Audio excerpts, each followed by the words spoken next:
créer une étiquette d'épaisseur de dalle en quelques clics. Bonjour, je suis Pascal Camliti, architecte et formateur Revit. Aujourd'hui, je vais vous présenter un tutoriel sur comment réaliser donc une étiquette de dalle, comme vous pouvez voir sur le côté, qui marque l'étiquette, l'épaisseur de votre dalle, ce qui veut dire que si je viens changer le paramètre de la dalle, automatiquement, l'épaisseur va s'afficher sur les éléments. Donc ça, c'est quelque chose qui est très facile à réaliser. Vous allez voir, on va le démarrer. C'est parti pour ce tutoriel.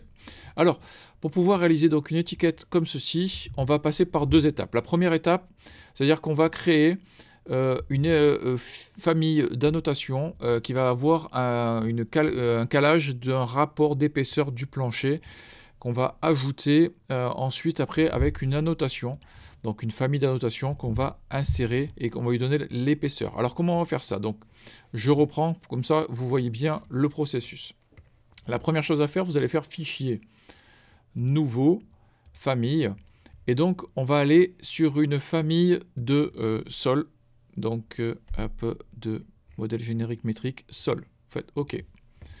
Cette famille-là, vous allez vous mettre en vue d'élévation avant-arrière. Et là, ce que vous allez faire, vous allez mettre une cote d'épaisseur du plancher. Vous allez la sélectionner, cette cote, et vous allez en faire un paramètre d'occurrence qu'on va appeler épaisseur. Donc là, je mets épaisseur sol, histoire de changer pour pas que ça vienne en conflit avec ce qu'on a déjà fait. Et on va mettre un paramètre de rapport ici. On va faire OK.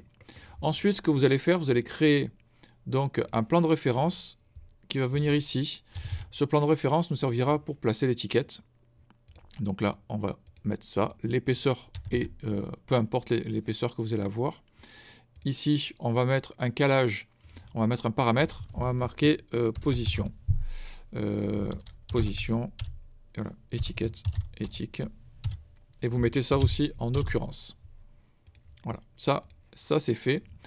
Ensuite, on va faire la correspondance entre le rapport ici, la position étiquette et l'épaisseur du sol. Donc là, on fait EP sol. On fait appliquer OK, de manière à avoir les éléments. Ça, donc là, moi je les mets famille 5, je la renommerai pour ceux qui sont abonnés à la box, qui vont pouvoir récupérer cette étiquette pour pouvoir après retravailler. Donc n'oubliez pas de cliquer sur le lien qui est sous la vidéo pour pouvoir vous abonner et pour pouvoir recevoir mes conseils gratuits. Pour ceux qui veulent passer au niveau supérieur, évidemment, vous vous abonnez à la box pour pouvoir récupérer tout ça et les fichiers, des tutoriels, des gigas de famille, etc., etc. Je le répète assez souvent, mais voilà, ça vous fait gagner du temps pour pouvoir éviter de galérer. Donc là, on va le charger dans notre famille. Alors, ouais, donc là, j'ai fait ça, j'ai fait ça. Maintenant, il va nous falloir faire l'étiquette. Alors, pour avoir l'étiquette, c'est une famille d'annotations générique. Donc on va faire fichier, nouveau, famille, d'annotation et annotation générique métrique. OK, là on est ça, on supprime. Il vous suffit de tracer, comme je l'ai fait éventuellement, un cercle pour avoir le symbole que vous voulez. On en fait un deuxième pour avoir quelque chose de rigolo. On va aller dans créer libellé. Je vais placer mon libellé ici et il va falloir créer un libellé d'occurrence qui va être en fonction de l'épaisseur. Donc là, on va marquer épaisseur. Épaisseur dalle. Allez, comme ça, moi, je ne vais pas me tromper. Et là, je l'injecte et je fais OK. Donc là, j'ai mon épaisseur dalle. Ça, je vais le charger dans ma famille numéro 5 qui va me servir d'information. Je le place. Ici, je sélectionne et là, je vais faire la liaison entre mon épaisseur de sol. Et là, automatiquement, on voit que ça fait la correspondance. Là, je vais faire enregistrer. Je vais le placer vite fait dans mon dossier qui va correspondre.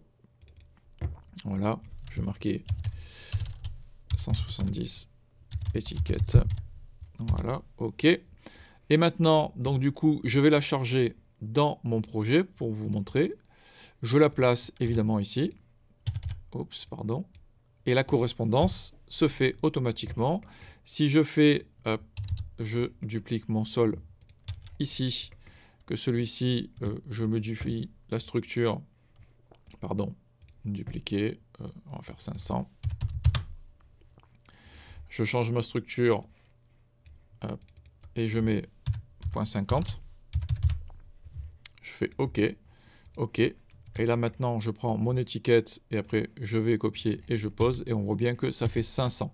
Ça ne prend que quelques minutes, c'est réalise très rapidement les choses et ça vous permet évidemment de rajouter des informations sur votre plan pour avoir l'épaisseur. Alors évidemment là je l'ai mis comme ça et ce qu'on peut faire c'est évidemment modifier pour mettre un préfixe épaisseur espace. Je fais OK, je décale mon étiquette pour qu'elle soit le plus proche possible, je la recharge dans ma famille, hop, OK, et là du coup, alors là, pardon, je ne l'ai pas mise au bon endroit, il faut que ça soit dans la famille étiquette, je la recharge dans ma famille étiquette, je remplace la version, voilà, je la recharge ici dans mon projet, et là je vais remplacer la version, et là on voit qu'il est marqué épaisseur 500, voilà.